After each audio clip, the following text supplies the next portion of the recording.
پہلے اتارتا ہے۔ نبی پاک صلی اللہ علیہ وسلم کو بڑا پیار ہے۔ آنا ابن عبد المطلب، اور میں کوئی معمولی آدمی نہیں، میں عبد المطلب کا پوتا ہوں۔ یہ جنگوں میں حضور اعلان کرتے۔ اب دوسری کتاب دیکھی الوفا شریف میں اور شفا شریف میں حدیث ہے، حضرت عمر فاروق راوی ہیں، فرماتے میں کھڑا تھا، یہودیوں کا ایک بہت بڑا عالم ہے، زید بن دسنا اس کا نام ہے۔ حضرت بلال حبشی رضی اللہ تعالیٰ عنہ فرماتے ہیں کہ جب کہیں ضرورت پڑتی تھی تو ہم لوگوں سے قرضہ لیتے تھے۔ وہ ایک دن مجھے کہنے لگا مجھ سے قرضہ لے لیا کرو، میرے پاس پیسے پڑے ہوتے ہیں۔ میں نے اس سے قرضہ لے لیا نبی پاک صلی اللہ علیہ وسلم کے مہمانوں کے لیے، کیونکہ میری ذمہ داری تھی مہمانوں کی دیکھ بھال۔ آپ فرماتے ہیں کہ ابھی اس کے حضرت عمر فرماتے ہیں کہ وعدے میں 3 دن باقی تھے، میں حضور کے ساتھ تھا۔ وہ عالم تھا یہودیوں کا، تورات جانتا تھا، تو چوک میں اس نے کھڑا کر لیا اور کھڑا کر کے کہنے لگا نبی کریم صلی اللہ علیہ وسلم سے کہ میرے پیسے دیں۔ تو حضور صلی اللہ علیہ وسلم نے فرمایا کہ ابھی تو 3 دن باقی ہیں وعدے میں، انشاءاللہ وعدے پہ دے دیں گے۔ میں نے جو مضمون چھیڑا ہے وہ میں نے مکمل کرنا ہے، آپ میری بات پہ توجہ کرنا۔ میں کہہ چکا ہوں کہ حضور کو دادا سے بڑا ہی پیار ہے۔ اب وہ یہودیوں کا عالم کیا کہتا ہے نبی پاک کو، تانا کس طرح دیتا ہے، معاذ اللہ ثم معاذ اللہ، نقل کفر نہ باشا۔ جب حضور نے کہا نا ابھی 3 دن باقی ہیں تو کہنے لگا جی معاذ اللہ ثم معاذ اللہ، پھر معاذ اللہ، کروڑ دفعہ معاذ اللہ۔ کہنے لگا جی عبد المطلب کی اولاد کا طریقہ یہ ہے، پیسے لے لیتے ہیں پھر واپس نہیں کرتے، ہے نا اشتعال والی بات۔ یعنی ویسے ہی آپ کسی کو کہیں کہ تیرے دادے کی اولاد شاری کا طریقہ ہی وہ گرم ہو جائے گا۔ اور اگر یہ کہہ دیا جائے اس ذات کے بارے میں جس سے آپ پیار بھی عشق کی حد تک کرتے ہوں، تو اب تھپڑ تو بنتے ہیں نا 4، اب ڈنڈا تو بنتا ہے نا۔ لیکن میرے نبی پاک اشتعال میں نہیں آتے تھے، مزاج نہیں تھا رسول کریم کا۔ نبی کریم صلی اللہ تعالیٰ علیہ وسلم اتنی بڑی بات کر دی کہ حضرت عمر کہتے ہیں میں نے یوں کر کے تلوار پہ ہاتھ رکھا، نکال لی نیام سے باہر، گردن اڑاؤں گا اس گستاخ۔ رسول کریم نے فرمایا عمر یہ تو کیا کر رہا ہے، تیرے تو ذمہ یہ تھا کہ تو اسے نرمی کا کہتا اور مجھے پیسے دینے کا کہتا۔ اب اس طرح کر، اسے فلاں جگہ لے جا، وہاں کھجوریں پڑی ہیں تول کے دے دے، چل 2 کلو زیادہ بھی دے دینا۔ حضرت عمر فاروق رضی اللہ تعالیٰ عنہ کہتے ہیں میں نے کہا حضور زیادہ کس بات کی، میں تو پوری بھی ذرا ناپ تول کے دوں گا، اور احتیاط سے کس بات کی زیادہ، اس نالائق کو زیادہ دوں؟ حضور فرمانے لگے زیادہ اس لیے دینی ہے کہ تو نے اسے ڈانٹا ہے، تو نے تلوار دکھائی ہے، اب 2-3 کلو زیادہ دینی۔ حضرت عمر کہتے ہیں میں لے گیا اور میں نے 2-3 کلو کھجوریں زیادہ دی، پر وہ میرے اندر جو اس کے بارے میں کوفت تھی وہ جاتی نہیں تھی، میرا دل کرتا تھا کاٹ ڈالوں اسے۔ اور جب میں نے دے لی نا تو میرے قریب آیا، میرے گھٹنے پہ ہاتھ رکھا۔ آنسو بڑے قیمتی ہوتے ہیں، ایک کبھی نکلتے ہیں۔ کہتے ہیں جب میرے گھٹنے پہ اس نے ہاتھ رکھا تو وہ یہودیوں کا عالم رو پڑا، کہنے لگا عمر تیرا کیا خیال ہے کہ میں بلا وجہ یہ میں نے بات کر دی؟ کہا نہیں، تو روتا کیوں ہے، پہلے بے ادبی کرتا ہے اب روتا ہے۔ تو کہنے لگا عمر میں کوئی معمولی آدمی نہیں، میں پڑھا لکھا بندہ ہوں، معمولی ہوتا تو جلدی مان جاتا، میں تورات کا، انجیل کا، زبور کا عالم ہوں، میں نے آخری نبی کی ساری صفتیں اپنی کتابوں میں پڑھی ہیں، میں نے ساری باتیں چھپ چھپ کے نبی پاک میں دیکھ لی تھی۔ ایک بات میں نے حضور کی آزمانی تھی ابھی، وہ یہ تھا کہ نبی پاک کے سامنے جتنی بھی جہالت کرو گے نا، اللہ کے رسول کا حلم اس پر غالب آ جائے گا، حضور کا صبر اس پر غالب آئے گا۔ میں نے نا آج وہ آزمانا تھا، اور میں نے نا سازش کر کے بلال کو پیسے دیے تھے، اور میں نے سازش کر کے 3 دن پہلے مانگے تھے، پر عمر تجھے مبارک ہو، میں نے تو آزما کے مانا ہے، تو بغیر آزمائے محمد عربی کا غلام بن گیا ہے۔ اب لے جا، مجھے معافی بھی دلا، اور نبی پاک صلی اللہ علیہ وسلم کی غلامی بھی میرے لیے، اس سند پہ بھی تو میرے ساتھ شامل ہو۔ زندگی میں اشتعال نہ اپنے آپ کو آنے دے۔ لوگ دنیا میں باتیں کرنے آئے ہیں، اور باتیں کرنے والے رہ جایا کرتے ہیں، باتیں کرنے والے، میری بات کی سمجھ آ رہی ہے، اور کام کرنے والے وہ کر جاتے ہیں۔ اگر آپ باتوں پہ آپ وقت گزاریں گے تو رہ گئے۔ اشتعال، وکیلوں کو بھی یہاں اشتعال آتا ہے، یہاں ڈاکٹروں کو بھی اشتعال آتا ہے، یہاں فلانے کو بھی اشتعال آتا ہے، یہاں بھئی آپ کس چکر میں پڑ گئے؟ اگر آپ کو اشتعال ہی آنا ہے، آپ دیکھیں نا اہل طائف نے نبی پاک کے ساتھ کیا کیا، تاریخ میں نا کچھ الفاظ ایسے ہیں جو پڑھے نہیں جاتے. جب انہوں نے کہا کہ معاذ اللہ آپ نبی ہیں جو دروازہ دروازہ گھوم رہے ہیں، آپ نبی ہیں جن کے ساتھ لشکر ہی کوئی نہیں، پیسے ہی کوئی نہیں، آپ ہیں. اتنے سخت جملے، اور پھر پتھر بھی مارے. اشتعال تو 1.5 منٹ میں آ جاتا ہے بندے کو، اور ہمارے ہاں تو رہ بھی صرف اشتعال ہی گیا ہے، صرف اشتعال ہی ہے. جس کو دیکھو اسے اشتعال ہے، ادھر بھی لڑائی، ادھر بھی دنگا، ادھر بھی فساد. بھئی آپ چھوڑیں. رسول کریم علیہ السلام کو حضرت زید بن حارثہ نے کہا حضور دعا کریں یہ تباہ ہو جائے. نبی پاک نے فرمایا، لفظ حدیث کے فرمایا لم ابعث لعانا، فرمایا میں کو تانے دینے والا بن کے آیا ہوں، میں کو وہ ہوں جو تانا زنی کروں گا، بد دعا دوں گا انہیں. فرمایا انما بعثت ہادیا و رحمہ، فرمایا میں تو رحمت بن کے آیا ہوں اور لوگوں کو ہدایت کا راستہ دکھانے کے لیے آیا ہوں. زندگی میں کبھی بھی اشتعال. ایک بات اور کرنی ہے آپ سے، اس پر بھی آپ نے خاص توجہ کرنی ہے، جو ہمارے لیے سرکار کی محتاجی میں سے خیرات ہم نے لینی ہے. وہ یہ ہے کہ نبی پاک صلی اللہ علیہ وسلم کو نا قرآن مجید نے حریص کہا. اللہ اکبر. یہاں شاید آپ مجھے کہہ دیں تو میں ناراض ہو جاؤں، لیکن قرآن نے کہا حریص علیکم بالمؤمنین رؤوف الرحیم.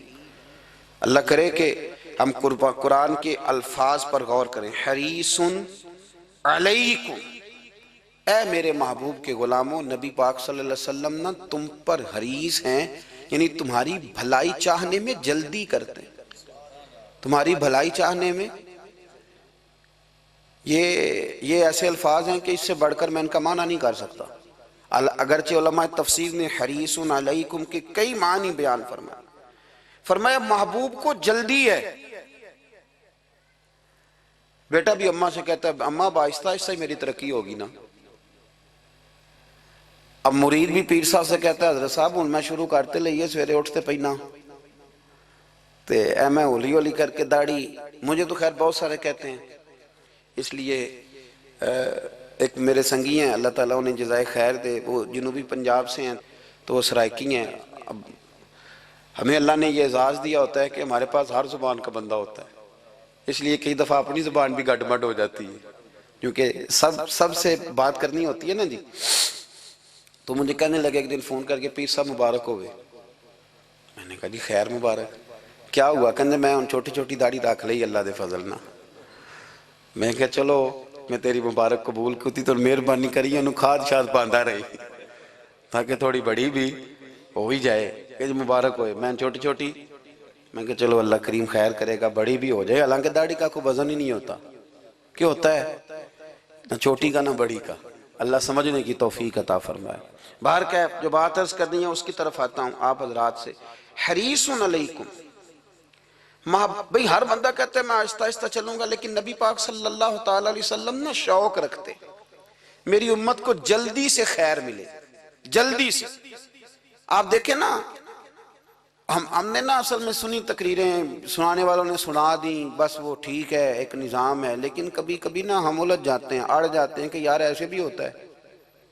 نبی پاک جلدی کرتے ہیں اپنی امت کو خیر دینے میں، جلدی. حضرت ابو ہریرہ نے حافظہ مانگا تو فٹافٹ دیا حضور نے. حضرت جابر ابن عبداللہ نے کہا حضور گھر میں غربت ہے تو فرمایا یہ کلو لے جا، کھول کے نہ دیکھنا کھجوریں، کھاتا رہنا ختم کوئی نہیں ہوں گے. جس نے جو مانگا نا جو ذرا جلدی کر کے. مرنا ہے، پھر قبر میں جانا ہے، پھر قیامت تک قبر میں لیٹنا ہے، پھر قبر سے اٹھنا ہے. وَإِذَا الْقُبُورُ بُعْثِرَتْ عَلِمَتْ نَفْسٌ مَا قَدَّمَتْ وَأَخَّرَتْ، پھر وہاں سے اٹھ کے حساب دینا ہے. حساب کے بعد جنت دوزخ کا فیصلہ ہونا ہے. اور میرے نبی پاک صلی اللہ علیہ وسلم کو بڑا شوق ہے امت جلدی جلدی جنت میں جائے، لہذا فرمایا ابو بکر تو بھی جنتی ہے. حضور وہ قبر، وہ اٹھنا، وہ حساب کتاب، فرمایا میں جانوں اللہ جانے. عمر تو بھی جنتی ہے، عثمان بھی جنتی ہے، علی بھی جنتی ہے، طلحہ بھی جنتی ہے، زبیر بن عوام بھی جنتی ہے، طلحہ بن عبید اللہ بھی جنتی. 10 بندوں کو نہ کھڑے کھڑے جنت. امام حسن اور حسین پیچھے کھیل رہے تھے تو پوچھ لیا کسی نے حضور یہ 10 تو جنتی ہیں، تو فرمایا جو پیچھے ہیں تو کہا سید الشباب اہل الجنہ، یہ جنتی ہیں اور یہ جنتیوں کے سردار ہیں. آپ ذرا پلٹ کے دیکھ لیں کس طرح حضور نے. اور یہ اس شوق کو آپ سمجھیں، ہمیں تو شوق ہی کوئی نہیں، اب یقین کریں نہیں شوق، زیادہ سے زیادہ شوق ہوگا تو اپنے بیٹے کے حق میں ہوگا کہ جلدی جوان ہو جائے، اور اس میں بھی ہماری ڈبل لالچ ہوتا ہے کہ بچہ جوان ہو جائے اور میں کبھی بوڑھا بھی نہ ہوں، یہ بھی جوان ہو جائے اور میں بھی جوان ہی رہوں، بھئی یہ تو نہیں نہ ہو سکتا، اگر وہ جوان ہوگا تو پھر آپ کو بوڑھا ہونا پڑے گا، لیکن ہمارا ڈبل لالچ ہے کہ یہ بھی جوان ہو جائے اور میں بھی جوان ہی رہوں، یہ ہو سکتا؟ نبی پاک صلی اللہ علیہ وسلم نے فرمایا، آپ ذرا غور کریں، فرمایا وہ بیر رومہ ہے جو خرید کے دے دے گا میں اسے جنت کی بشارت دیتا ہوں، فرمایا جو مسجد بنائے گا میں گارنٹی دیتا ہوں اپنے لیے جنت میں مکان بنا لے گا۔ میرے رسول کریم علیہ السلام جنت کو آسان کرتے چلے گئے، فرمایا دو چیزوں کی ضمانت دے دے، زبان اور شرمگاہ کا غلط استعمال نہ کرنا، میں تجھے گارنٹی دیتا ہوں کہ رب تجھے بغیر حساب کتاب جنت عطا کر دے گا۔ جلدی کے ساتھ حضور نے یہ شوق پیدا کیا۔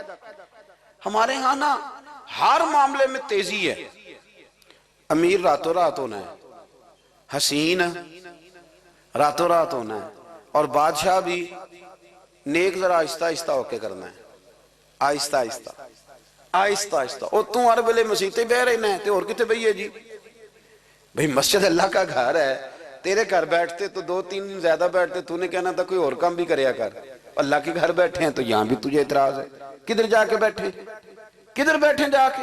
ہمارا ایک پیر بھائی تھا،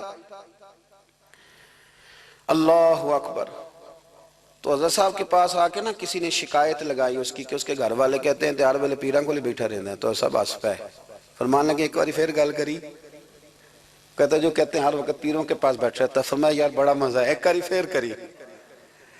تو وہ جب حضرت صاحب کو مزہ آتا تھا تو ہمیں مفت میں آنا شروع ہو جاتا تھا، تو یہ تو بڑی بات ہے نا جی کہ کوئی کسی اللہ والے کے پاس بیٹھتا ہے۔ میری بات کو سمجھ لیں، جلدی کرتے رسول کریم، ہمیں بھی تھوڑی جلدی کرنی چاہیے نبی پاک کا غلام بننے ہیں۔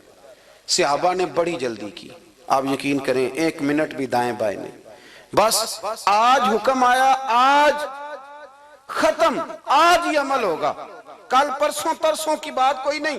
ساری دنیا جاتی ہے نا مدینہ شریف اور جا کے دیکھتی ہے مسجد قبلتین، دو قبلوں والی مسجد، یار بڑا مشکل کام ہے، بڑا مشکل کام ہے، لوگ کہتے ہیں پہلا تسی انجان دے سو، اب یہ کہنا شروع کر دیے بڑا مشکل کام ہے۔ حضور نے 4 رکعتوں والی نماز 2 ادھر منہ کر کے پڑھائی اور پھر 2 رکھتے ہیں، اور یار مشکل ہے کام، بڑا مشکل۔ یہاں تو میرے بھائی پگڑی کا سٹائل بدل ناراض ہو جاتے ہیں، اور میرے رسول کریم صلی اللہ علیہ وسلم نے کعبے کا رخ ہی پھیر لیا تو سلام کے بعد صحابہ نے سوال نہیں کیا، کسی نے پوچھا کل تم نے 2 ادھر پڑھی تھیں آج 2 ادھر پڑھی، انہوں نے کہا ہم نے قبلہ نہیں دیکھا، ہم نے تو یہ دیکھا امام کدھر جا رہا ہے۔ حاجیو آؤ شہنشاہ کا روضہ دیکھو، کعبہ تو دیکھ چکے اب کعبے کا بھی کعبہ دیکھو۔ جلدی کریں، وقت بڑا تھوڑا ہے، بیماری فٹافٹ آ جاتی ہے کچھ پتہ نہیں چلتا، کمزوری فٹافٹ آ جاتی ہے کچھ پتہ نہیں چلتا، بہت سارے حالات ہیں جو جلدی خراب ہو جاتے ہیں۔ نبی پاک صلی اللہ تعالیٰ علیہ وسلم نے نا اپنی امت کو بڑی ساری خیر اللہ سے لے کے دی، ہمارا دین بڑی جلدی مکمل ہوا، 23 سالوں میں مکمل دین حضور نے ہمیں عطا فرمایا۔ اور پھر ایک اور مزے کی اور لطف کی بات یہ کہ ایک ہے کہ جنگیں بھی ہو رہی ہیں، ہم کہتے ہیں جی آرام سے بیٹھیں گے تو دین کی بات کریں گے، جنگیں بھی جاری ہیں، بدر ہے، احد ہے، آخر دم تک۔ جس دن سرکار کا وصال ہوا اس دن بھی نبی پاک صلی اللہ علیہ وسلم نے لشکر روانہ کیا، اس دن بھی لشکر روانہ کیا، جنگیں بھی ہو رہی ہیں، اور ساتھ ساتھ رسول پاک نماز، عبادت، تہجد، مسواک، شریعت، دین، تقوی، پرہیزگاری، ان ساری باتوں کا درس بھی بیان فرما رہے ہیں۔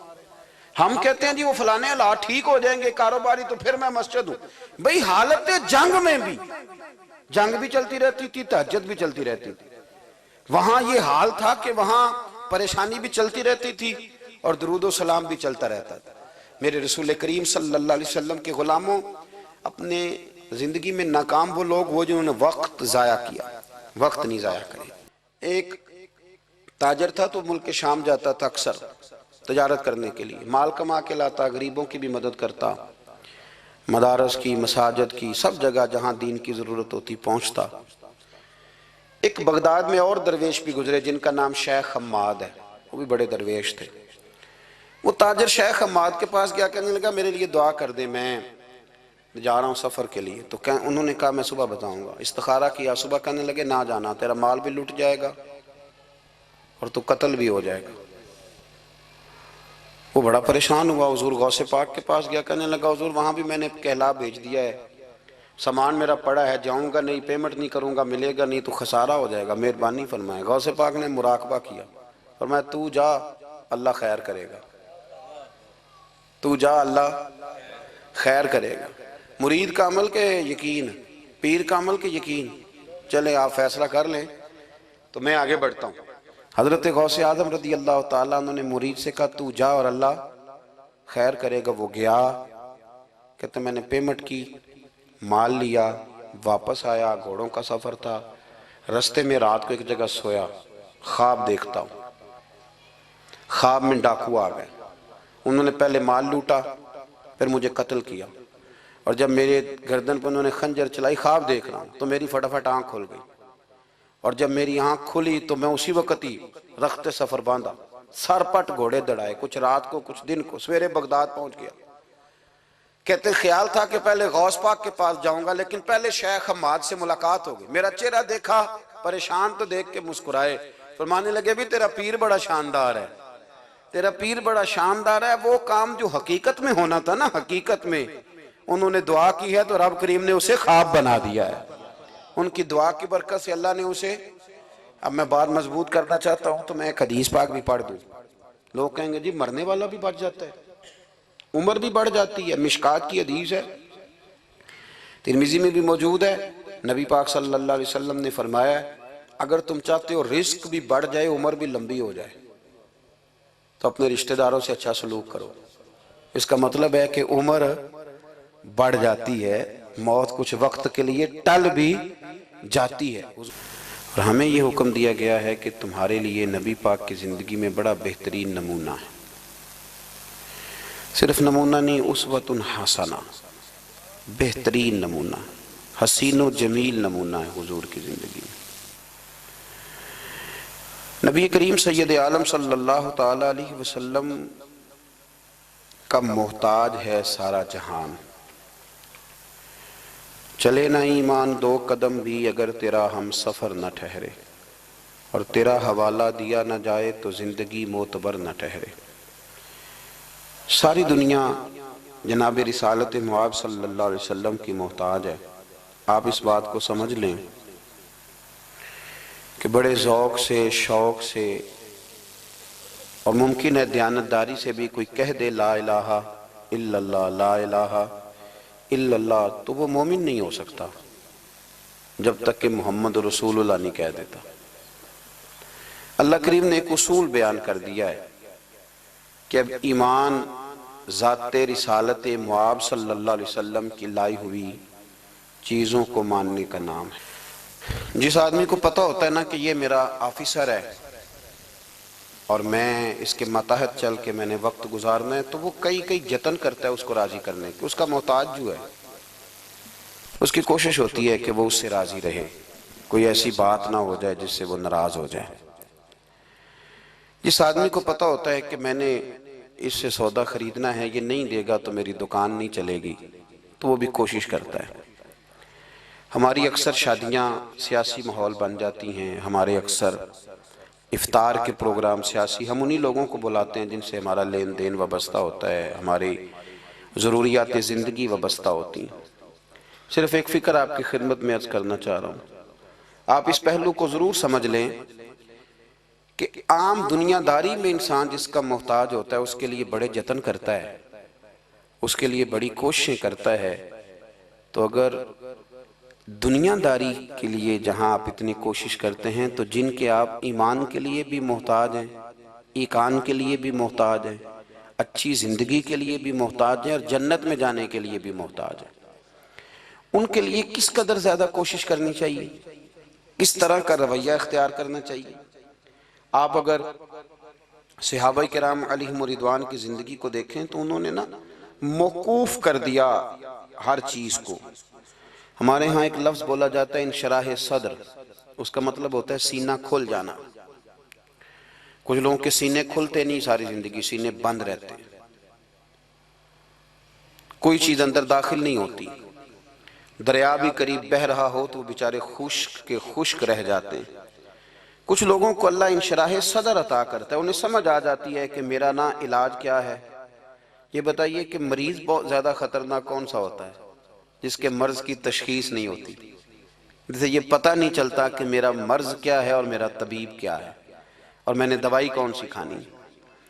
نبی کریم صلی اللہ علیہ وسلم کے غلام حضور کے صحابہ سمجھ گئے تھے کہ ہماری ہر بیماری کا حل ہمارے نبی کی بارگاہ میں موجود ہے، وہ سمجھ گئے۔ انہوں نے نہ پھر دائیں بائیں نہیں دیکھا، الجھے نہیں کسی جگہ بھی۔ ہم بڑے سمجھدار لوگ ہیں لیکن ہم الجھے ہوئے ہیں، ہماری منصوبہ بندی بڑی لمبی چوڑی ہے۔ میں رات پڑھ رہا تھا، سیدنا غوث پاک رضی اللہ تعالیٰ عنہ کے گھر میں جب بھی کوئی بچہ پیدا ہوتا تھا نا تو آپ اسے ہاتھوں پہ اٹھا کے فرماتے تھے تو میت ہے، تو ایک دن مر جائے گا، میں تیرے ساتھ پیار ضرور کروں گا، محبت ضرور کروں گا، پر ہے تو میت، تو ایک نہ ایک دن مجھے چھوڑ کے چلا جائے گا۔ تو فرماتے تھے میں تجھ سے پیار ضرور کروں گا پر سب سے زیادہ پیار اس سے کروں گا جو حی بھی ہے اور قیوم بھی ہے، جس کو کبھی موت اس سے بڑھ کر پیار کروں گا۔ میرے عزیز، اگر انشراح صدر مل جائے، اگر ذوق نصیب ہو جائے کہ سارا کچھ حضور کے قدموں سے وابستہ ہے، پھر زندگی آسان بھی ہو جاتی ہے اور بہت ساری دوڑ زندگی میں ختم ہو جاتی ہے۔ انسان بڑے دروازے چھوڑ کے ایک دروازے کی طرف آ جاتا ہے، اسے سکون نصیب ہو جاتا ہے۔ رسول کریم صلی اللہ علیہ وسلم کے ہم محتاج ہیں، جتنے ہمارے دکھ ہیں نا دور دراز پھیلے ہوئے، ان سب دکھوں کا مداوا حضور کے قدموں میں بیٹھ جانا ہے۔ تھک گئے ہیں لوگ، تھک گئے اپنے عزیزوں سے، رشتہ داروں سے، دوست تعلق داروں کو راضی کر کر کے، پر نتیجہ صفر ہے، کچھ نہیں نصیب ہوتا۔ ذات رسالت مآب وہ حسین ذات ہے کہ آپ جتنا نبی کریم صلی اللہ علیہ وسلم کے قریب جائیں گے اتنا اللہ آپ کو سکون عطا فرمائے گا، آپ کو طمانینت کی دولت ملے گی۔ آپ دیکھیں کہ کچھ صفتیں نبی پاک صلی اللہ علیہ وسلم کی ایسی ہیں کہ جن صفات کی اگر انسان غلامی کر لے بڑی ساری چیزوں سے بچ جاتا ہے۔ ہمارے زمانے میں ایک چیز ہے جس کا نام ہے اشتعال، ایک ہے غصہ، ایک ہے جلال۔ دنیا میں سب سے بیوقوف بندہ وہ ہے جسے کوئی اشتعال دلاتا ہے، وہ تو یوز ہوتا ہے، وہ تو استعمال ہو گیا۔ ہمارے ہاں سب سے زیادہ بیوقوفی، یعنی اگر جس ملک کے وکیل بھی استعمال ہو جائیں اور جس ملک کے ڈاکٹر بھی استعمال ہو جائیں اور اسلامک یونیورسٹی میں پڑھنے والے وہ بچے جو گریجویشن کے بعد گئے ہیں وہ بھی استعمال ہو جائیں، تو پھر صرف یہ ہے کہ ہمیں نہ کوئی استعمال کرتا ہے، ہمیں کوئی اشتعال دیتا ہے۔ اب ہماری دنیا میں نہ کچھ ایسے اسلامی ملک ہیں جو اب ملک ہی نہیں رہے۔ عراق اب کسی ملک کا نام نہیں، لیبیا اب کوئی ملک نہیں رہا، شام اب کوئی ملک نہیں۔ پتہ نہیں آپ کو سمجھ آ رہی ہے کہ نہیں آ رہی میری بات کی؟ عراق کے اندر جس گروہ کی جتنے حصے پر حکومت ہے نا، ایک صوبے پہ حکومت ہے تو وہ الگ حکومت کر رہا ہے اس وقت، اور جس کی جتنے ضلعوں پہ حکومت ہے جو پاورفل ہے وہ الگ حکومت کر رہا ہے۔ لیبیا کا بھی یہی حال ہے، شام کا بھی یہی حال ہے۔ خدا نہ خواستہ جو یمن کی طرف لوگوں کی نظریں اور معاذ اللہ عرب شریف کی طرف جس کو سعودی عرب کہا جاتا ہے ادھر بھی لوگوں کی گھناؤنی نظریں ہیں، اگر وہاں بھی خدا نہ خواستہ یہ جیسے الگ الگ کر کے مسلمان کو مارا جا رہا ہے تو اللہ نہ کرے وہاں بھی ایسا ہو جائے۔ لیکن اب یہ ملک ہی نہیں رہے، یہ چھوٹی چھوٹی ٹکڑیوں میں بٹ گئے۔ کیوں بھلا؟ ہمیں لوگ اشتعال ہی بڑا دلاتے ہیں۔ میرے رسول کریم صلی اللہ علیہ وسلم کا کمال یہ ہے کہ رسول پاک کو کبھی اشتعال نہیں آیا، اور بھائی حضور کو کبھی اشتعال بول کے بتائیے، اشتعال چھوڑ دو۔ ہم محتاج ہیں نبی پاک کے، ہم نے جو سیکھنا ہے اپنے نبی سے سیکھنا ہے۔ وہ اگر زندگی میں آپ نے اشتعال چھوڑ دیا، بہت سارے لوگ دانا پھینکنے آتے ہیں، وہ پھینک کے چلے جاتے ہیں، ہم پیچھے سے لڑتے رہتے ہیں۔ اگر آپ اشتعال چھوڑ جائیں، دیکھو حضور کے میلاد پر میں نے کیا بات چھیڑی ہے، بڑی ضروری سمجھی ہے تو چھیڑی ہے۔ نبی پاک کو نا اپنے دادا سے بڑا پیار ہے، بڑا، دادا سے، والد سے تو ہوتا ہی ہے، ماں سے تو ہوتا ہی، حضور کو اپنے دادا سے۔ بخاری شریف میں حدیث ہے، جناب ابو سفیان رضی اللہ تعالیٰ عنہ حدیث کے راوی ہیں، فرماتے ہیں کہ جنگ میں حضور کے ساتھ تھا فتح مکہ کے بعد، تو کافروں نے بڑا شدید حملہ سامنے سے کر دیا۔ فرماتے ہیں جب انہوں نے شدید حملہ کیا تو مسلمان تھوڑے پیچھے ہٹے، ارادہ یہ تھا کہ نئی منصوبہ بندی کے ساتھ آگے بڑھیں گے۔ کہتے ہیں میں نے نبی پاک صلی اللہ علیہ وسلم کے گھوڑے کی لگام تھامی ہوئی تھی، صحابہ پیچھے ہٹے پر حضور نہیں پیچھے ہٹے اور آگے بڑھے، تو میں نے کہا یا رسول اللہ سب لوگ پیچھے ہٹ رہے ہیں، ذرا پیچھے ہٹ کے نئی حکمت عملی، نئی تازگی کے ساتھ وار کریں گے تاکہ مقابلہ کر سکے۔ تو جنگ کا موقع ہے، جنگ کا وقت ہے، اور حضور وہاں نعرہ کیا لگاتے ہیں؟ فرمایا پیچھے نہیں ہٹنا، کیوں؟ انا النبی لا کاذب انا ابن عبد المطلب لا کاذب، فرمایا پیچھے نہیں ہٹنا ہے، ایک تو اس لیے نہیں ہٹنا کہ میں نبی ہوں اور یہ بھی سچ ہے، اور اس لیے بھی پیچھے نہیں ہٹنا کہ میں کوئی معمولی آدمی نہیں، میں عبد المطلب کا پوتا ہوں۔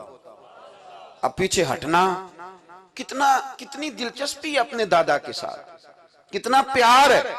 ضروری نہیں دادا پی ایچ ڈی ہو تو پھر ہی پیار کیا جائے، یہ بھی ضروری نہیں کہ دادا کروڑ پتی ہو تو پھر بھی پیار کیا جائے، یا دادا پیر ہو، صوفی ہو، عالم ہو تو پھر ہی پیار کیا جائے۔ ماں باپ تو ماں باپ ہی ہوتے ہیں، ماں باپ تو ماں باپ ہوتے ہیں۔ مجھ سے کوئی کہے میں اپنی اماں پہ 6 جلدوں میں کتاب لکھ سکتا ہوں، میں ذمہ داری سے کہہ رہا ہوں، وضو کے ساتھ بیٹھا ہوں، اگر کبھی اللہ مجھے موقع دے تو میں کئی جلدوں میں اپنے والد پر کتاب لکھ سکتا ہوں۔ یہ ضروری تو نہیں کہ ماں باپ پڑھے لکھے ہوں تو پھر ہی ان پہ لکھا جا سکتا ہے۔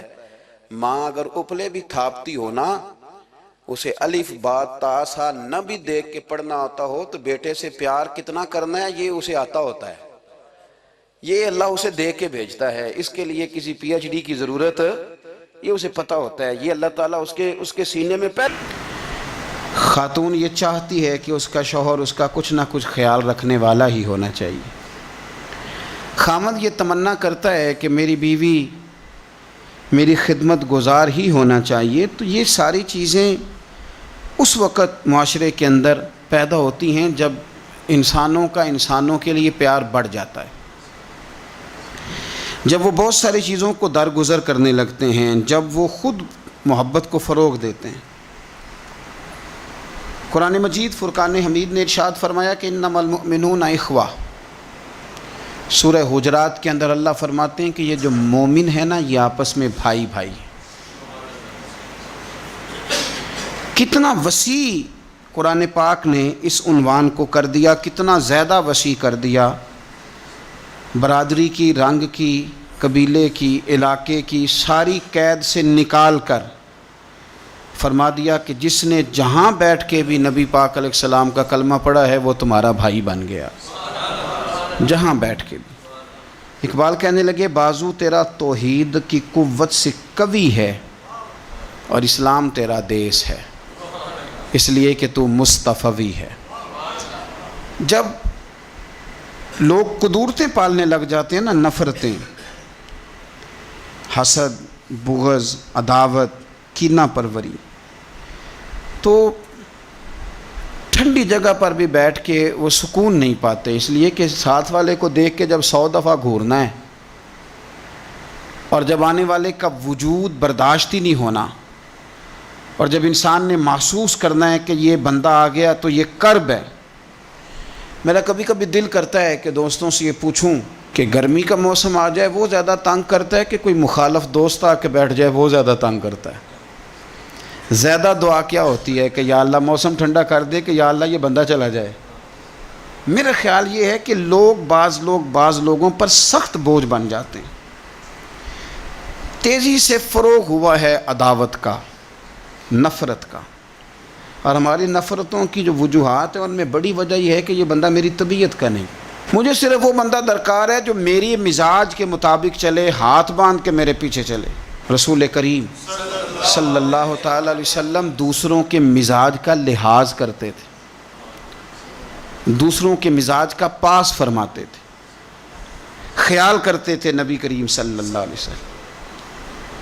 عورت کے جذبات ہوتے ہیں، اس کا ایک اپنا زندگی میں اس کی کچھ خواہشات ہوتی ہیں. آپ کیا اس بات کو معمولی سمجھتے ہیں کہ نبی پاک صلی اللہ علیہ وسلم نماز کے لیے کھڑے ہوں رات کو؟ تو حضور حضرت عائشہ صدیقہ سے فرمائیں کہ اگر تو کہے تو میں نماز پڑھ لوں، اس لیے کہ وقت تیرا ہے. میرے بھائی، کسی کے مزاج کا جب آپ مطلب بوجھ بننے کی کیا ضرورت ہے؟ آپ سمجھ لیں، مزاج کو سمجھ لیں اور کوشش کریں کہ فروغ محبت ہو، عداوت نہ ہو. یہ جو ہمارے پاس موقع آتے ہیں نا، عید کے اور حج کے، قربانی کے، رمضان کے، یہ سارے موقع دراصل اللہ نے دیے ہیں کہ آپس میں محبتیں تقسیم کرو. اور یاد رکھنا، محبتیں بانٹنے سے بڑھ جاتی ہیں، یہ تقسیم کرنے سے بڑھتی ہیں، یہ زیادہ ہوتی ہیں. ہم محبت نہیں بانٹتے، ہم مفادات کو دیکھتے ہیں. ہم مفادات کو دیکھتے ہیں. میں نے تو زندگی میں ان لوگوں کو بھی دیکھا ہے کہ کسی آستانے پہ، کسی ادارے میں، کسی مسجد میں، کسی تنظیم میں ان سے کوئی پیار زیادہ ہو گیا تو انہوں نے پھر اپنے وہ مفاد سامنے رکھ کے کسی اور کو وہاں داخل ہونے دیا، ورنہ انہوں نے کسی کو قریب نہیں پھٹکنے دیا. کہیں ایسا نہ ہو جائے کہ وہ جو ہمارا نمبر ہے وہ پیچھے نہ چلا جائے. ہم لوگوں نے فروغ محبت نہیں کیا. دیکھو رسول کریم صلی اللہ تعالیٰ علیہ وسلم نے حضرت انس بن مالک رضی اللہ تعالیٰ عنہ سے فرمایا، یہ بخاری مسلم کی حدیث ہے، صبح صبح سرکار کی ملاقات ہوئی تو نبی پاک صلی اللہ علیہ وسلم نے فرمایا، اور لفظ بڑے خوبصورت ہیں حدیث کے. حضرت انس کہتے ہیں میں قربان جاؤں، میں تو غلام تھا نا، لیکن حضور فرمانے لگے، یا بنیا، او میرے بیٹے، تجھ سے ایک بات نہ کروں؟ یا رسول اللہ حکم کریں. تو نبی پاک علیہ السلام فرمانے لگے، انس بیٹا، پتر، اس بات کو یاد رکھنا کہ جب تو سویرے سو کے اٹھے تو سب سے پہلے اپنے دل پہ نظر ڈالنا، دیکھنا تیرے دل میں کسی کا بغض تو نہیں، کسی کی عداوت تو نہیں، اور پھر قربان جائیں. نبی پاک صلی اللہ علیہ وسلم نے یہ نہیں فرمایا کہ تجھے اتنی جزا ملے گی، اتنا ثواب ملے گا، اتنا اجر ملے گا. کیا انداز ہے کریم محبوب کا. تیرے آگے ہیں یوں دبے لچے فصحا عرب کے بڑے بڑے، کوئی جانے منہ میں زبان نہیں بلکہ جسم میں جان نہیں. حضور فرمانے لگے، انس دیکھنا ذرا ترتیب جملوں کی. فرمایا، انس صبح اٹھ کے اپنے دل پہ نظر ڈالنا، تیرے دل میں کسی مومن کا بغض تو نہیں. اور ثواب نہیں بیان کیا، بلکہ حضور فرمانے لگے، انس خیال کرنا، بغض تو نہیں. اور فرمایا، انس یہ خیال کرنا اور بغض نہ رکھنا یہ تیرے نبی کا طریقہ ہے. فرمایا یہ تیرے رسول کی سنت ہے، اس کا ذرا خیال رکھنا. گویا حضور نے فرمایا یہ میری وصیت ہے، میرے اس طریقے کو ذرا جاری. سویرے اٹھ کے موبائل پہ نظر ڈالنا ضروری نہیں، کھاتا دیکھنا ضروری نہیں، سویرے اٹھ کے کوئی روب ڈالنے کے نئے نئے طریقے اور مال کمانے کے نئے نئے طریقے سوچنا یہ تو مردہ کر دیتا ہے دل کو. سویرے اٹھ اور سب سے پہلے دل پہ نظر ڈال. اگر تیرا دل بغض سے پاک ہے تو پھر انشاءاللہ تعالیٰ پیسے اگر آج تھوڑے بھی کمائے گئے تو نیند رات کو انشاءاللہ سکون کی اللہ عطا فرمائے. لیکن اگر اندر حسد کا، بغض کا، نفاق کا دھندا چل رہا ہے، دھندا. کیا خوبصورت بات کرتے ہیں اللہ کے بندے. حضرت سلطان باؤ رحمت اللہ تعالیٰ علیہ فرمانے لگے، اور دل کالے نالو منہ کالا چنگا، جے کوئی رمز پچھانے. دل کالے نالو منہ کالا چنگا، جے کوئی رمز پچھانے. چھوڑ، منہ کالا ہو جائے تو کام چل جاتا ہے، لیکن دل کالا ہو جائے تو تباہی اتر جاتی. دل نہ تیرا سیاہ کالا ہو، مہربانی کر. اتنی لڑائی کسی کی کسی کے ساتھ نہیں جتنی تکلیفیں ابو جال اور اس کی اولاد نے میرے رسول کو پہنچائیں. لیکن میرے رسول کریم صلی اللہ علیہ وسلم سے، او سون یار سون، چھوڑ تو سسر کی بات، تو چھوڑ ساس کی بات، تو چھوڑ بھائی کی بات، تو چھوڑ پڑوسی کی بات، چھوڑ تو مالک کی بات. اکرمہ بن ابو جہل دوڑ گیا تھا، ابو جہل کا بیٹا، وہ اپنے باپ سے زیادہ دشمنی دوڑ گیا. اور وہ کہنے لگے لوگ مکے والے کہ اگر اکرمہ ہاتھ لگ گیا تو عمر فاروق اس کے ٹکڑے ٹکڑے کریں گے، علی لٹکا دیں گے اسے، یہ بڑا کافر ہے، بڑا ظالم ہے. اکرمہ کی بیوی آ کے مدینے والے رسول کے قدموں میں بیٹھ گئی، رو کے کہنے لگی، سونیا چھوٹے چھوٹے بچے ہیں، تکلیف اس نے بڑی دی ہے، حضور اس نے اور اس کے باپ نے ستایا بڑا ہے، یا رسول اللہ کو مہربانی ہو جائے. تو نبی پاک نے سر سے پگڑی اتار کے دی. فرمایا جا اسے جا کے نشانی دینا کہ رسول نے تجھے معاف کر دیا. تو کون سے اتنے بڑے دعوتیں لیے بیٹھا ہے؟ اور میں بڑی دفعہ کہہ چکا ہوں، بڑی دفعہ، کہ نبی پاک کی شہزادی کا قاتل حضرت زینب بڑی بیٹی، جس نے نیزہ مارا تھا گھوڑے کو اور وہ گھوڑے سے گر گئی تھی، وہ آ گیا فتح مکہ کے بیٹی کا قاتل. اور اس نے اپنے چہرے پہ نقاب اوڑھ کے نا تو نبی پاک کے سامنے آیا، کہنے لگا بہت بڑا دشمن بھی آئے تو معاف کر دیتے ہو. تو نبی کریم فرمانے لگے بیٹیاں بھولا نہیں کرتی، پر تو کلمہ پڑھ میں تجھے بھی معاف کرنے کو تیار. یہ بھولا نہیں کرتی، کیا کروں، بیٹیاں کہاں بھولتی. نبی پاک صلی اللہ علیہ وسلم نا صحابہ کو مختلف طریقوں سے، مختلف حکمتوں سے باتیں ان کے ساتھ کرتے تھے، اور پھر وہ باتیں ہمارے فائدے کے لیے ہمارے سامنے آ گئیں. صحیح مسلم میں حضرت ابو ہریرہ رضی اللہ تعالیٰ عنہ فرماتے ہیں کہ نبی پاک صلی اللہ علیہ وسلم نے نا صحابہ کے مجمع پر نظر ڈالی اور فرمایا بتاؤ بھئی مفلس کون ہوتا ہے، غریب کون ہوتا ہے؟ بتاؤ. اللہ اکبر. غریب کون ہوتا ہے، مفلس کون ہوتا ہے؟ میں ملک سے باہر تھا تو ایک صاحب مجھے بڑے عرصے سے فون کر رہے تھے آپ یہاں آئیں گے تو ضرور ملیے گا، اور شاید کم لوگ اتنا فون کرتے ہوں. بڑی کثرت سے انہوں نے فون کیا، اور جس شہر میں وہ رہتے تھے جب میں وہاں پہنچا تو جس طرح کو بہت بچھڑا ہوا آدمی ملتا ہے اس طرح وہ درد سے روئے. میں نے ان سے کہا کہ ملاقات بھی پہلی ہے پر آپ کا انداز تھوڑا زیادہ انفرادی ہے، لوگ تو بڑے ملتے رہتے ہیں، تو معاملہ کیا ہے؟ کہنے لگے میرے لیے دعا کرو، میں دنیا کا وہ غریب آدمی ہوں جس کے پاس صرف دولت ہے، اس کے علاوہ کوئی شے موجود نہیں. کھو چکا ہوں ان پکی سڑکوں پہ، میں سارا کچھ کھو چکا ہوں، ایک دولت بچی ہے، اس کے علاوہ میرے پاس دوسری کوئی چیز. ایسے بھی غریب ہے دنیا میں جن کے پاس دولت ہے پر اولاد ان کے ہاتھ سے نکل گئی، ان کے پاس دولت جائیدادیں اور زمینیں تو ہیں پر رات کی نیند ان کے پاس موجود نہیں ہے. ان کے پاس سارا کچھ ہے، 6-7 نوکر ہیں پر اپنا پوتا کبھی ملنے نہیں آیا، اپنے نواسے کبھی سلام کلام کرنے. ایسے بھی غریب ہیں دنیا میں. بہرحال نبی رحمت صلی اللہ تعالیٰ علیہ وسلم نے صحابہ سے پوچھا کہ بتاؤ غریب کون ہوتا ہے، مفلس کون ہے؟ تو حضرت ابو ہریرہ رضی اللہ تعالیٰ عنہ فرماتے ہیں وہی جواب جو روٹین میں سب نے دینا تھا، یا رسول اللہ جس کے پاس مال و دولت نہ ہو وہ مفلس ہے، وہ غریب ہے. اب یہ حضور کا سمجھانے کا انداز ہے نا، متوجہ کرنے کا انداز. یا رسول اللہ دولت نہ ہو، غریبی ہو، کرائے کا مکان ہو، قرضہ چڑھا ہوا ہو، غریب آدمی ہے. تو حضور نے فرمایا نہیں. یا رسول اللہ پھر آپ بتا دیں غریب کون ہوتا ہے. تو نبی پاک علیہ السلام نے فرمایا میری امت کا غریب وہ ہے جو قیامت کے دن احد پہاڑ کے برابر نیکیاں لے کے آئے گا. کہتے ہمارے کان کھڑے ہو گئے کہ نیکیاں بھی احد پہاڑ کے برابر 6-7 کلومیٹر، اتنا لمبا چوڑا پہاڑ، اور پھر غریب کا غریب. نبی پاک علیہ السلام نے فرمایا نیکیاں تو احد پہاڑ کے برابر تھیں پر اس کی زیادتیاں بھی اتنی زیادہ ہی تھیں، ظلم بھی اتنے ہی زیادہ تھے.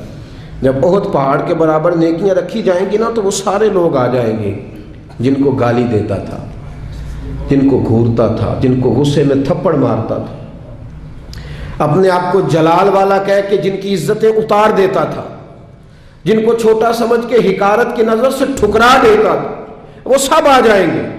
اور رب کریم کی بارگاہ میں عرض کریں گے مالک اس کے حج تو 7 ہے، عمرے اس کے 20 ہے، صدقے بھی اس نے بڑے کیے، 450 فٹ کے بور بھی بڑے کرا کے دیے، اور اس کو ذرا پوچھ تو صحیح کہ ہم اس کی فیکٹری میں کام کرتے تھے پر یہ ہمارے ساتھ ظلم کتنا کرتا تھا، اس نے زیادتی کتنی کی، اس نے ہمیں اذیت اور تکلیف کتنی پہنچائی، دل کتنے توڑے.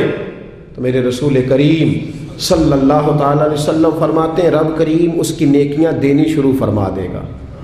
وہ جس کو تھپڑ مارا تھا کچھ نیکیاں اسے مل جائیں گی، وہ جس کو درے سے مارا تھا کچھ نیکیاں اسے مل جائیں گی، وہ جس کو گالی دی تھی کچھ نیکیاں اسے مل جائیں گی. وہ نیک پرہیزگار عالم دین جس کی چوک میں بیٹھ کر غیبت کی تھی، جسے برا کہا تھا، کچھ نیکیاں اسے ملیں گی. فرمایا نیکیاں بٹتی رہیں گی. بالآخر اس کے پاس کوئی نیکی نہ بچے گی، پھر بھی اس کے وہ لوگ ابھی موجود ہوں گے جن کے ساتھ زیادتی کی، وہ ابھی ہوں گے موجود۔ وہ جب رشتہ دیکھنے گیا تھا نا کسی غریب کی بچی کا، تو واپس آ کے کہتا تھا اگر 1.5 انچ قد اونچا ہوتا تو میں نے نکاح کر لینا تھا بیٹے کا۔ اور ایسے لوگوں کو جانتا ہوں جن کی بیٹیاں نفسیاتی مریض بن گئی ہیں، رشتے دیکھنے والے اتنے آئے اور اس انداز میں تنقید کر کے گئے کہ بچیاں مریض بن گئیں۔ وہ لوگ بھی آئیں گے، کہیں گے مالک اسے پوچھ، بیٹے کا باپ اور دولت مند ہونے کا معنی یہ تھا کہ یہ ہر ایک کے ساتھ ظلم کرے؟ محبوب فرماتے جب نیکیاں ختم ہو جائیں گی تو پھر جن کے ساتھ زیادتیاں کی تھی ان کے گناہ اس کے اوپر ڈالنے شروع کیے جائیں گے، پھر گناہوں کا بوجھ اٹھائے گا۔ ہمیں تو پتہ نہیں کب خیال آئے گا، لیکن حضرت ابو ہریرہ کہتے ہیں بات ختم کرتے ہوئے میرے نبی کی آنکھوں میں آنسو آ گئے، حضور رو پڑے اور محبوب فرمانے لگے یہ میری امت کا وہ غریب ہے جس کے پاس احد پہاڑ کے برابر نیکیاں تھیں پر اب غریب رہ گیا۔ اور بھائی تھوڑا سا زبان کا کنٹرول، تھوڑا سا لب و لہجے کا کنٹرول، تھوڑا سا اپنے غصے پہ صبر، تھوڑی دیر کی احتیاط۔ ہم اذیت دیتے ہیں، تکلیف دیتے ہیں، جب ہمارے سامنے والا شرمندگی سے زمین میں گھڑتا ہے تو ہمیں خوشی ہوتی ہے، جب ہمارے سامنے بیٹھنے والا شرم سے نظریں جھکاتا ہے تو ہم اپنا قد اونچا محسوس کرتے ہیں۔ اور جب وقت کا حکمران دیکھتا ہے کہ اب کچھ لوگ رو رہے ہیں، اور جب بڑا آفیسر سمجھتا ہے میں آفیسر کب بنوں گا جب میں اپنے ماتحتوں کو برا بھلا نہ کہہ لوں گا، اور جب ہاتھ میں ڈنڈا پکڑنے والا سمجھتا ہے کہ یہ میں نے کسی کو مارا نہ تو پکڑنے کا معنی کیا ہوا، اور ہاتھ میں بندوق پکڑنے والا کہتا ہے کہ اگر گولی چلی نہ تو اس کو تو زنگ لگ جائے گا، چاہے کسی مظلوم پہ ہی چل جائے، کسی نہتے پہ ہی چل جائے۔ اور یہاں جو حکمران ہوتے ہیں وہ کہتے ہیں کہ ہم تو ابھی صدمے میں ہیں، آنکھ کھلے گی تو بات کریں گے، نہ ادھر ادھر کی تو بات کر، یہ بتا کہ قافلہ کیوں لٹا، مجھے رہزنوں سے غرض نہیں تیری رہبری کا سوال ہے۔ او بھائی ہم روز ظلم خرید رہے ہیں اپنے لیے، روز زیادتی جمع کر رہے ہیں اپنے لیے۔ میرے رسول کریم صلی اللہ تعالی علیہ وآلہ وسلم نے فرمایا جس نے زمین کے بالشت بر ٹکڑے پر ظلم کیا، ایک بالشت ایک گٹ، جس نے زمین کے بالشت بھر ٹکڑے پر ظلم کیا، اللہ تعالیٰ قیامت کے دن 7 زمینوں کا توق بنا کے اس کے گلے میں ڈال دے گا، پھر اس کی گردن ٹوٹنے پہ آئے، پھر وہ ہائے ہائے کرے گا، لیکن اسے اس وقت معافی نہیں ملے گی۔ آج موقع ہے وہ معافی مانگے، درگزر کا سوالی بنے، بچے اس ظلم سے، بچے اس جس کو پتہ چل گیا ہے کہ میرا بیٹا اپنی بیوی کے ساتھ درست طریقے سے نہیں رہ رہا، اس باپ کا فرض نہیں ہے اپنے بیٹے کو ڈانٹنا کہ اس نے طرفدار بننا۔ جس کو سمجھ آ گئی ہے، جس کو خیال آ گیا ہے، جس کو اس بات کی سمجھ آ گئی ہے کہ میری بہو کے ساتھ زیادتی ہو رہی ہے یا میری بیٹی کے ساتھ ظلم ہو رہا ہے، تو اگر وہ ساتھ کھڑا ہی نہیں ہو رہا، اور پھر نبی پاک علیہ السلام نے تو ہمیں ہر پہلو پر سمجھایا ہے، میرے کریم محبوب نے تو کوئی ایسی چیز چھوڑی نہیں جو ہمیں سمجھائی نہ جائے۔ اللہ کے حبیب فرماتے ہیں اپنے بھائی کی مدد کرو چاہے وہ ظالم ہو یا مظلوم ہو۔ یا رسول اللہ مظلوم کی مدد تو سمجھ میں آتی ہے، ظالم کی کیسے مدد کریں؟ تو حضور نے فرمایا اسے ظلم کرنے سے روک دو، یہ تمہاری مدد ہے اس کے لیے، ورنہ جہنم میں چلا جائے گا۔ اس کی مدد کرو، اسے روکو۔ جب لوگ ظلم کر رہے ہوتے ہیں تو کہتے ہیں کیسے پتہ چلے گا، ہم چھپ کے کر رہے ہیں، کون ہے دیکھنے والا؟ جب ظلم کر رہے ہوتے ہیں تو کہتے ہیں میں نے وہ سارے جن جگہوں سے میں پکڑا جا سکتا تھا وہ سارے دروازے بند کر کے آیا ہوں، میں نے ہر ایک کو خرید لیا ہے۔ زندگی کے 6 مہینے، 6 سال، 10 سال، 15 سال انہیں محسوس ہوتا ہے کہ کسی کو بھی نہیں پتہ چلا، کوئی بھی سامنے نہیں آیا، لیکن میرے بھائی خون پھر خون ہے، یہ ٹپکے گا تو جم جائے گا، دست قاتل پہ جمے یا کف صحرا پہ جمے، یہ جم جایا کرتا ہے۔ ظلم جو ہوتا ہے وہ کبھی بھی اس کے زخم صاف نہیں ہوتے، وہ باقی رہتے ہیں، وہ ہمیشہ موجود رہتے ہیں، ان میں کمی نہیں آتی، اور جس پر ظلم ہوتا ہے اسے کبھی ظلم بھولتا، بولیے ظلم بھولتا، خوشیاں بھول جاتی ہیں، ظلم یاد رہتے ہیں، زیادتی یہ نہیں بھولتی، یہ یاد رہتی ہے۔ کوئی نہیں اللہ کی صفات میں اس جیسا، مثل ہی کوئی نہیں ذات میں کوئی اس جیسا، نہ کوئی صفات میں اس جیسا ہے، نہ کوئی ذات میں اس جیسا ہے۔ وہ اپنے آپ میں کیسا ہے؟ لا الہ الا ہو۔ وہ اپنے آپ میں کیسا ہے؟ الحی القیوم۔ وہ اپنے آپ میں کیسا ہے؟ لا تأخذہ سنۃ ولا نوم۔ وہ اپنے آپ میں کیسا ہے؟ لہ ما فی السماوات وما فی الارض۔ وہ اپنے آپ میں کیسا ہے؟ من ذا الذی یشفع عندہ الا باذنہ۔ وہ اپنے آپ میں کیسا ہے؟ یعلم ما بین ایدیہم وما خلفہم۔ وہ اپنے آپ میں کیسا ہے؟ ولا یؤودہ حفظہما۔ وہ اپنے آپ میں کیسا ہے؟ وہو العلی العظیم۔ وہ اپنی ذات میں کیسا ہے؟ سبح للہ ما فی السماوات والارض وہو العزیز الحکیم۔ اس کی بادشاہی کیسی ہے؟ لہو ما فی السماوات ما فی الارض وہو العزیز الحکیم۔ وہ اپنے وجود میں کیسا ہے؟ هو الاول والآخر والظاہر والباطن وہو بکل شیء علیم۔ وہ اول، وہ آخر، وہ ظاہر، وہ باطن۔ اور میرے نبی نے فرمایا انت الاول فلیس قبلک شیء۔ وہ اول، تیرے پہلے کچھ نہیں۔ وہ انت الآخر فلیس بعدک شیء، تو آخر، تیرے بعد کچھ نہیں۔ انت الظاہر لیس فوقک شیء، اور تو بلند، تیرے اوپر کچھ نہیں۔ انت الباطن فلیس دونک شیء، تو سب سے چھپا ہوا، تجھ سے چھپا ہوا کوئی نہیں ہے۔ اور ہمارے وہ امام طحاوی رحمہ اللہ کا عقیدہ طحاویہ، الاول بلا بدایہ والآخر بلا نہایہ، قدیم بلا ابتدا ودائم بلا انتہا۔ اس کا اول دیکھو تو کہیں سے شروع نہیں ہوتا، اس کا آخر دیکھو تو کہیں جا کے ختم نہیں ہوتا۔